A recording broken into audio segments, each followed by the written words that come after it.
Hi good evening to every one. இன்னைக்கு என்னுடைய போர்ட்ஃபோலியோவில் வந்து ஒரு 20,000 நெகட்டிவ். அதை பற்றி கவலை கிடையாது. அடி கிழிச்சு வெளுத்து விட்டுட்டாங்க. அதுலேயும் முக்கியமாக என்னுடைய ரட்டன் இந்தியா என்டர்பிரைசஸில் இவன் தாங்க கண்ணுக்கு காட்சியாக ஒரு 25,000 30,000 லாபத்தில் இருந்தா அவனையும் இன்னைக்கு வந்து ஒரு 10% போட்டு அடி பொழந்துட்டாங்க. ஓகே அப்படின்ற மாதிரி போயிடுச்சு. ஓகே, ஆல்மோஸ்ட் நம்மளுடைய போர்ட்ஃபோலியோ வந்து கிரீன்ல இருக்கு அப்படின்றது ஒரு பேரானந்தம் அப்படின்றத சொல்லலாம். ஓகே, என்ன நடந்தது மார்க்கெட்டுக்கு? ஏன் இது மாரி நடக்குது அப்படின்னு பார்த்தீங்கன்னா, ஒரு ப்ராஃபிட் புக்கிங் தொடங்குது அப்படின்றத டிக்ளேர் பண்ணிக்கலாம். ஏன்னா, மார்ச் மாசம் கணக்கு முடிக்கக்கூடிய ஆடிட்டிங் மந்த்லாம் இருக்கு. ரிசல்ட்டோட இம்பாக்ட்ஸ்லாம் வரும். இதுக்கும் அடுத்தா மாரி வர எலக்ஷனுக்கும் கொஞ்சம் கோரிலேஷன் பண்ணி பார்த்தீங்கன்னா, இங்க வந்து ஒரு ப்ராஃபிட் புக்கிங் ஜோன் நடக்கப் போகுது அப்படின்றத கிளியரா டிக்ளேர் பண்ணலாம். இத தான் நம்ப ஏற்கனவே பேட்டர்ன்ல ரைஸ் ஆகும்போதும் இது வந்து ஸ்விங் ட்ரேடர்ஸ்லாம் எக்ஸிட் பண்ணுங்க அப்படின்ட்டு சொன்னது. ஓகே. இன்னைக்கும் நம்ம ஒரு வார்னிங் குடுத்திருப்போம். ரிலையன்ஸ்ல டிபெண்ட் பண்ணி ஐஓசி, பிபிசிஎல், ஹெச்பிசிஎல் எல்லாம் ப்ராஃபிட் புக் பண்ணுங்க அப்படின்னிட்டு. ஓகே. இப்ப என்ன நடக்க போகுது? அடுத்த முறை டெக்னிக்கல்ஸ் மூவ்ல என்ன ரேஞ்ச்ல இருக்கு அப்படின்னு பார்த்தீங்கன்னா, ரிலையன்ஸ் ஒரு ஸ்ட்ரக்லிங்ல வந்து நிக்கு. அ நல்ல ஒரு கிளீனா மார்க்கெட்ட மேல தூக்கிட்டு போயிட்டு ஒரு ப்ராஃபிட் புக்கிங் பண்றதுக்கு உண்டான ஜோன்ல இருக்கு. ரிலையன்ஸ் வந்து இந்த இடத்துல வந்து எத்தன நாளா ஸ்ட்ரகிள் ஆகி நின்னுட்டு இருக்கு அப்படின்றது தெரியுதுங்களா? கிட்டத்தட்ட ஜனவரி 29ல இருந்து அப்படியே ஒரு சைட்வேஸ் ஃபேஸ்ல தான் நின்னுட்டு இருக்கு. இங்க ஒரு மைல்டா ஒரு ஹெட் அண்ட் ஷோல்டர் வரா மாரி இருக்கு. டுவர்ட்ஸ் ரிலையன்ஸ் இங்க இருந்து மேல பெர்ஃபார்ம் பண்ணி மேல போச்சுன்னா, நிஃப்டிய விழாம தக்க வைத்துக் கொள்ள முடியும். இல்லன்னா ரிலையன்ஸ் இந்த ஜோன உடைச்சு இப்படி வந்து இப்படி கீழ விழுந்துச்சுன்னா சரியா போச்சு. நிஃப்டி வந்து நல்ல ஒரு ஃபால் ஆவறதுக்கு வாய்ப்புகள் இருக்கு. ஹெவி வெயிட்டேஜ ஏத்தி தான் நிஃப்டிய லிஃப்ட் பண்ணுவாங்க. ஹெவி வெயிட்டேஜ அடிச்சு தான் நிஃப்டிய லிஃப்ட் டவுன் பண்ணுவாங்க. அப்போ ஆல்மோஸ்ட் ஒரு முக்கியமான கட்டத்துக்கு வந்திருக்கா? வாழ்வா சாவா அப்படின்றது பொறுத்து இருந்து தான் பார்க்கணும். மேல உடைச்சா மேல போறதுக்கு பாசிபிள் இருக்கு. கீழ உடைச்சா கீழ பாசிபிள் இருக்கு. ஆல்மோஸ்ட் இப்போதைக்கு ரிலையன்ஸ் சப்போர்ட் மட்டும் பண்ணி குடுத்தா போதும். HDFCயும் சப்போர்ட் பண்ணி குடுத்தா போதும்.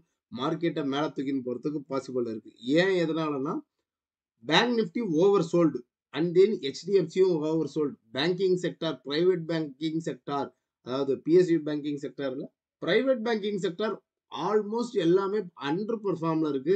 HDFCயா இருக்கட்டும், கோட்டக் மஹிந்திரா இருக்கட்டும், ஆக்சிஸ், ICICI எல்லாமே ஒரு பாட்டம் அவுட்ல இருக்கு. அவங்க லிஃப்ட் பண்ணி குடுத்தாங்க. பேங்கிங் செக்டார் பெர்ஃபார்ம் பண்ணா மட்டும் போதும் அப்படின்ற ஸ்டேஜ்ல தான் இருக்கு. ஓகே, நிஃப்டியோட லெவல்ஸ் என்ன? நம்ம லாஸ்ட் வீக் ஃப்ரைடே என்ன சொல்லியிருந்தோம்? மார்க்கெட் எப்படி இம்பாக்ட் குடுத்தது? அண்ட் தென் பேங்க் நிஃப்டி என்ன லெவல்ஸ் சொல்லியிருந்தோம்? அது என்ன இம்பாக்ட் பண்ணுது? அப்படின்னுட்டு போய் பார்த்துருவோம்.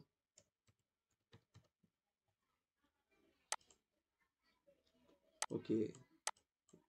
நிஃப்டி கிளியரா விழுந்தது. அன்னைக்கு நம்ம சொல்லியிருந்தோம். இங்க யாருன்னா வச்சிருந்தீங்கன்னா பொசிஷன குளோஸ் பண்ணுங்க. ஒரு கேப் அப் ஆயி ரிவர்சல் ஆகும். ரிவர்சல் ஆயிட்டு அங்கருந்து ஷார்ட் அடிப்பாங்கன்னு இருந்தோம். கிளீனா அந்த ஜோனுக்கு ஏத்தா மாரி மேல ஒரு பவுன்ஸ் பேக் குடுத்துட்டு அங்கருந்து ஃபால் ஆகுது. ஓகே. அடுத்தா மாரி சப்போர்ட் வந்து 21,515. இன்னமும் ஒரு கேப் ஃபில்லிங் இருக்கு. நாளைக்கும் ஒரு இறக்கத்தை சந்திப்பதற்கு மார்க்கெட் வாய்ப்புகளை குடுத்துக் கொண்டிருக்கிறது. அப்படின்றத டிக்ளேர் பண்ணலாம். அண்ட் தென் இந்த ஜோனுக்கு கீழ உடைச்சா தான் செல்லிங். அப்போ ரிலையன்ஸ் வந்து அங்க ஃபால் ஆச்சுன்னா, கட்டாயம் இந்த ஜோன உடைச்சு இங்கலாம் வரதுக்கு வாய்ப்புகள் இருக்கு. பேங்க் நிஃப்டியோடைய சப்போர்ட் என்னன்னு பார்ப்போம். அதுக்கு முன்னாடி HDFCய பார்த்துருவோம். ஓகே. HDFC என்ன பண்ணியிருக்கு? இந்த லார்ஜ் புல்லிஷ் கேண்டில் எங்க தூக்குனாங்களோ அந்த இடத்துக்கே மறுபடியும் கீழ இறக்கி வச்சிருக்கு. HDFC இங்கருந்து கிட்டத்தட்ட ஒரு 1286, அதாவது இங்கருந்து ஃபால் ஆனா என்ன பெர்சன்டேஜ் இருக்கு அப்படின்னு பார்த்தீங்கன்னா, ஒரு 7% விழறதுக்கு வாய்ப்புகள் இருக்கு. இங்கருந்து ஷார்ட் அவுட் ஆகணும். ஏன் ஷார்ட் அவுட் ஆகணும்? இதுவே ஒரு ஸ்ட்ராங் சப்போர்ட் ரேஞ்ச் தான். இந்த சப்போர்ட்ட உடைச்சதுன்னா, அவ்வளோதான். கதை முடிஞ்சது. ஒரு 7% பேங்க் நிஃப்டி ஃபால் ஆகும். பேங்க் நிஃப்டி ஃபால் ஆச்சுன்னா, நிஃப்டிய கை போட்டு இழுத்துக்கிட்டு, வா ராஜான்னுட்டு இழுத்துக்கிட்டு போயின்னே இருக்கும். இன்னைக்கு மார்க்கெட் ரொம்பவும் விழாம ஓரளவுக்காவது நிக்க வச்சதுக்கு யார்ரான்னு பார்த்தீங்கன்னா, ஐடி செக்டாரோட பெர்ஃபார்மன்ஸ். ஐடி செக்டார் இன்னைக்கு வந்து அப்படி ஐடியும், ஃபார்மாவும் மட்டும் தான் பெர்ஃபார்ம் பண்ணுச்சு. பாக்கி எல்லா செக்டார்லயுமே profit booking. Mid and small cap rally வந்து டிராஸ்டிக்கா இருக்கும். இந்த ரயில்வே ஸ்டாக்ஸ் எடுத்துருக்கலாம். கிட்டத்தட்ட 100%, 120% வந்து ஒரு 1 மாசம், 1 1/2 மாசத்துல குடுத்தது. ப்ராஃபிட் புக்கிங் பண்ணுங்க அப்படின்னு சொன்னோம். அந்த ப்ராஃபிட் புக்கிங் ஏன் பண்ணணும்? எதுக்கு பண்ணணும்ன்றது பல பேருக்கு தெரியாம இருக்கு. அந்த ப்ராஃபிட் புக்கிங் ஜோன்னா, அந்த ப்ராஃபிட் புக்கிங் பண்ணி பாதியாவது வித்து லாபத்த எடுங்க. முழுசா கையிலேயே வச்சுக்கிட்டு இருக்காதீங்க. மேல ஏறிட்டு கீழ வந்ததுன்னா, கண்ல பார்த்த லாபம் கானல் நீரா போயிடும். அப்போ அந்த ப்ராஃபிட்ட கொஞ்சமாவது ஹார்வெஸ்ட் பண்ண கத்துக்கங்க. ஒரு 100 ஸ்டாக் வச்சிருக்கிறீங்களா? நல்ல ஒரு டீசென்ட் ரிட்டர்ன்ஸ் கிடைச்சதா, ஒரு 50 ஸ்டாக்ஸ கழட்டி விடுங்க. ஸ்டாக்ஸ் மறுபடியும் கீழ வந்ததுன்னா வாங்கிக்கலாம். எங்கேயும் போய் அப்படியே ஸ்கை ராக்கெட் ஆயிட்டு போயிட்டே இருக்காது. பொறுமையா இருங்க. ஆ ஓகே. அப்போ HDFC இங்கருந்து ஃபால் ஆச்சுன்னா, பேங்க் நிஃப்டி கட்டாயம் அங்க விழும். அப்படின்றத டிக்ளேர் பண்ணிக்கலாம். இதுவும் ஒண்ணும் சொல்லிக்கிற மாரி இல்ல. Weekly candle and then day candle பார்ப்போம். இங்க இருந்து டபுள் பாட்டம் போட போதா? அதாவது ஒரு டபுள் பாட்டம் போடுறதுக்கும் ஹைலி பாசிபிள் இருக்கு. ஓவர் சோல்டுக்கு இங்கிருந்து பவுன்ஸ் ஆகி மறுபடியும் கீழ வந்திருக்கு. அப்போ இங்க இருந்து மறுபடியும் இவ்வளோ தூரத்துக்கு ஸ்விங் ஆகி வரணும். அப்ப எவ்வளோ தூரத்துக்கு மார்க்கெட் பெர்ஃபார்ம் பண்ணணும்? HDFC கிட்டத்தட்ட ஒரு ரூ. 1500 இருந்து ஒரு 10% மூவ் குடுக்கணும். அப்படி குடுத்தா தான் பேங்க் நிஃப்டி மேல தூக்கிட்டு வர முடியும். பொறுத்து இருந்து பார்ப்போம். இங்க உடைச்சதுன்னா, கண்ண மூடிக்கிட்டு நம்ப பேங்க் நிஃப்டில ஒரு ஷார்ட் அடிக்க வேண்டிய வேல தான். ஏன்னா, கட்டம் முடிஞ்சதுன்றத டிக்ளேர் பண்ணிக்கலாம். மற்றும் ப்ராப்பரா டெக்னிக்கல்ஸா லேர்ன் பண்ணணும். நெறைய பேர் கேட்டிருந்தீங்க, சார் இப்ப ஆவரேஜ் பண்ணலாமா? இது பண்ணலாமான்னு. மிட் அண்ட் ஸ்மால் கேப்ல வச்சிருக்கிறவங்க பொசிஷன பாதியாவது குறைச்சு வச்சுக்கோங்க. என்னுடைய கைண்ட்லி அட்வைஸ். பொசிஷன பாதியாவது குறைச்சு வச்சுக்கோங்க. நான் 1000 ஸ்டாக் வச்சிருக்கிறேன், 2000 ஸ்டாக் வச்சிருக்கிறேன்னுட்டுலாம் புலம்புறீங்க. அவ்வளோலாம் ஏங்க ஒரு ஸ்டாக்ல எடுத்துன்னு போய் போடுறீங்க. பொசிஷன பாதியாவது குறைங்க. ஸ்டாப் லாஸ் அதாவது பார்ஷியல் ப்ராஃபிட் புக்கிங்ன்ற மாரி பார்ஷியல் ஸ்டாப் லாஸ் புக்கிங். பாதிய குறைச்சு வச்சுக்கிட்டு கேஷ கன்வெர்ட் பண்ணி வைங்க. கீழ வரும்போது ஆவரேஜ் பண்றதுக்கு யூஸ்ஃபுல்லா இருக்கும். இல்ல வேற ஸ்டாக்ஸ்லயாவது போட்டு நம்ம ரெவென்யூ எடுத்துக்கலாம் அப்படின்றது தான் நம்மளுடைய கைண்ட்லி அட்வைஸா இருக்கும். ஓகே. இன்னைக்கு பிராடர் மார்க்கெட்ல பெருசா வந்தது வந்து இந்த மிட் கேப் 100 தாங்க. இதுல வந்து கிட்டத்தட்ட வந்து ஒரு என்ன 1213 புள்ளிகள்ல வந்து பொளந்து எடுத்துட்டாங்க. ஆர்விஎன்எல், இர்கான் இன்டர்நேஷனல் அது இந்த என்ன சொல்றது? ரயில்வே ஸ்டாக்ஸ் எல்லாத்தையுமே ரோஸ்டட் பண்ணாங்க. பிஎஸ்யூ ஸ்டாக்ஸ வந்து பாரபட்சம் இல்லாம வெளுத்து வாங்குனாங்க. ஆ நல்ல ஒரு சப்போர்ட்ல தான் வந்திருக்கு. ஒரு பேனிக் ஆகக்கூடிய விஷயங்கள் எதுவும் இல்ல.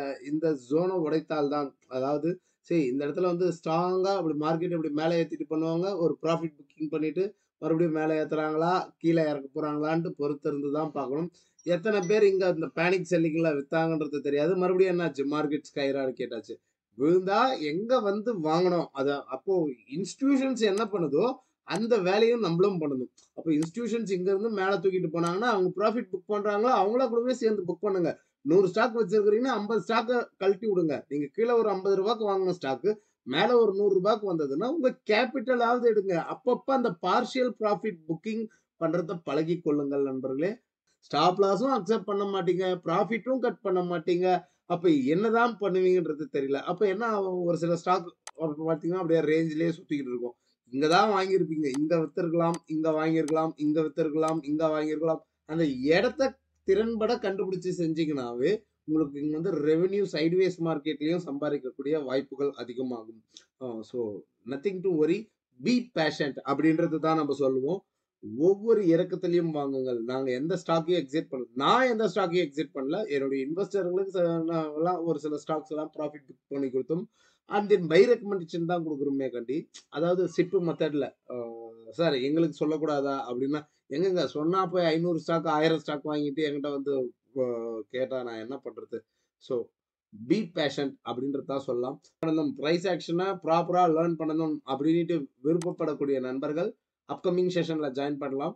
ஆ மார்ச் 2 கிளாஸஸ் ஸ்டார்ட் ஆகுது. இது வந்து 12த் பேட்சஸ். அதாவது ஒரு 12த் பேட்சஸ்ல உள்ள போகுது நம்மளுடைய classes. Every Saturday and Sunday via Google Meet தான். 1 year support and then no more recording classes. Recording classes இருக்கான்னு நெறைய பேர் கேட்டுட்டு இருக்கீங்க. ரெக்கார்டிங் கிளாஸஸ் இல்ல பிரதர். நீங்க வந்து அந்த 8 செஷன நீங்க தான் மெனக்கெட்டு கிளாஸஸ்க்கு வந்தாகணும். நாங்க நெறைய பேர் கேட்குறீங்க, சார் கிளாஸஸ மிஸ் பண்ணிட்டா என்ன பண்றது? சி ப்ராப்பரா லேர்ன் பண்ணணும் அப்டின்ட்டு வரும்போது, அது மிஸ் பண்ணிட்டா என்ன பண்றது? மிஸ் பண்ணிட்டா என்ன பண்றதுன்னா, ஒரு பஸ் ஸ்டாண்ட்ல போறோம், பஸ்ஸ மிஸ் பண்ணிட்டா நம்ம என்ன சார் பண்ண முடியும்? அ ஸோ இங்க வந்து ப்ராப்பர் நாலேட்ஜ் வேணும்னா, அந்த 8 செஷனும் நம்ம அட்டெண்ட் பண்ணி தான் ஆக வேண்டும். ஓகே கிளாஸஸ்க்கு உண்டான டீட்டெயில்ஸ் என்ன ஏதுன்னு பார்த்துருவோம். ₹3000 ஃபீஸஸ் என்னுடைய அக்கவுண்ட் டீட்டெயில்ஸ் இதுதான். And then GPay and then WhatsApp number இதுதான். குயரீஸ் இருந்தா வாட்ஸ்அப் பண்ணுங்க, டெக்ஸ்ட் பண்ணுங்க. கிளாஸஸ் உடைய டீட்டெயில்ஸ் என்ன ஏதுன்றத சென்ட் பண்ணி விடுறேன்.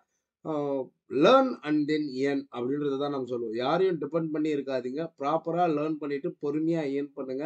ப்ராஃபிட்ட அப்பப்ப கட் பண்ணுங்க. மற்றுமொரு பதிவில் சந்திக்கலாம். நன்றி, வணக்கம். இப்படிக்கு உங்கள் நண்பன் பாலாஜி ரஞ்சிதா. பார்க்கக்கூடிய நண்பர்கள் ஒரு லைக் போடுங்க, சப்ஸ்கிரைப் பண்ணுங்க அண்ட் தென் ஷேர் பண்ணி விடுங்க.